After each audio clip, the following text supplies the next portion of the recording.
नमस्कार मित्रांनो, आज तिन्ही धरणाचं मिळून पाणी सुटलेलं आहे, बघू शकता. आणि भरपूर प्रमाणात पाणी सोडलेलं आहे. तर जवळपास 2,36,000 क्युसेसच्या आसपास पाणी हे सीना नदीला सोडण्यात आलेलं आहे असं माहिती आहे.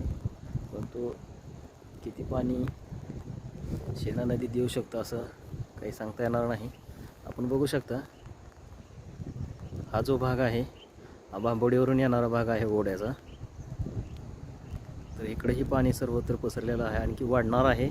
परंतु आताची स्थिती अशी आहे, तर पाणी आल्यानंतर काय स्थिती होऊ शकते हे आपण सांगू शकत नाही. कारण खूप प्रमाणात पाणी हे नदीपात्रात सोडलेलं आहे. आपण बघू शकता, हे पाणी आणखी पुढे वाढू शकतं आणि कितपत वाढू शकतं हे आपण सांगू शकणार नाही. कारण याचा प्रवाह जो आहे तो खूप मोठा आहे.